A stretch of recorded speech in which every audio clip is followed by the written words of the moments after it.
is the movement behind you, Karianne? Are people on the streets? It is a new day, a new morning there, but Ukraine has woken to these blasts.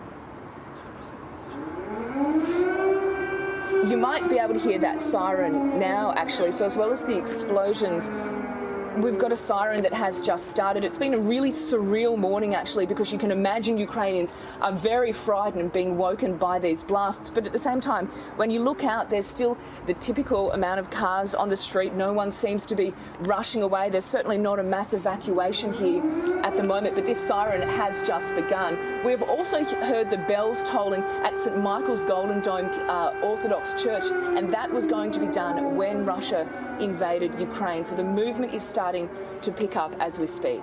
Good afternoon. We're taking you straight to live pictures coming out of Ukraine's capital, Kiev, where the first military blasts of war have begun. After weeks of diplomacy, threats and military muscling, 90 minutes ago, Russian President Vladimir Putin ordered a formal invasion of Ukraine.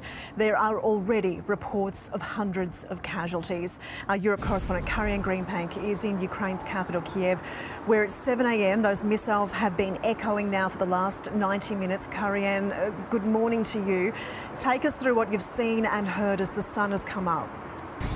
Good morning, Davina. Well, this morning Ukrainians are waking to a very different reality. Russia attacking Ukraine. Here in Kiev, we have been hearing these distant explosions probably over the last 2 hours, but in Kharkiv, which is Ukraine's biggest city close to the Russian border, they have been hearing much louder explosions. There are also now reports that Russian troops are crossing across the border heading towards Kharkiv, and that they have also landed at Odessa, but those reports haven't been confirmed at this stage. So President Putin made this televised address at 5 a.m. at local time, saying that he was launching a special military operation in the Donbas in the east of Ukraine. He did say in that address that he would not occupy Kiev, but he also said that he had plans to demilitarize and denazify Ukraine. He was calling for Ukrainian soldiers to throw down their arms and go home, which is something they're simply not going to do. President Zelensky calling for them to unite. He's expected to be on the phone speaking with Joe Biden shortly, as the Ukrainian government says that this is the start of a full-blown invasion.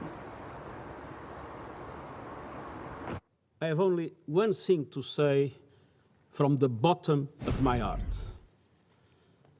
President Putin, stop your troops from attacking the Ukraine.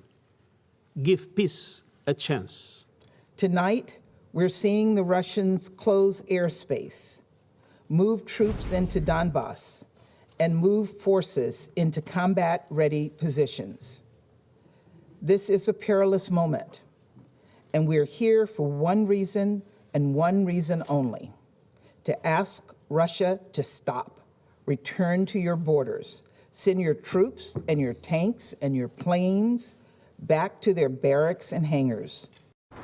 As you can see there, the condemnation from the West has been swift. President Joe Biden calling for people to pray for Ukraine. Davina? Karianne, let's put the statement of Putin into perspective now. 2 hours ago, this statement that went out that he has no plans to occupy Ukraine, that he's launched this special defensive peacekeeping operation in Donbas. And then 10 minutes later, you hear blasts in Kiev. That's 800 kilometres away. There are concerns now that there could be forces on the ground coming into the capital. What are you seeing in that regard, or is it just missiles and blasts in the air at the moment?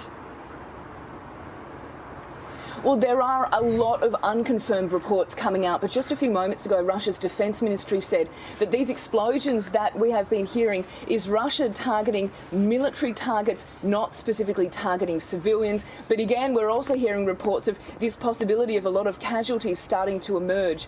In terms of what's happening now, we understand that the Ukrainian airspace has been closed. In terms of Russian movement, we don't know at this stage. Unconfirmed reports, I don't want to tell you anything that's not true, but with these explosions, we heard pretty consistent ones maybe about an hour ago, but they have certainly died off at this stage.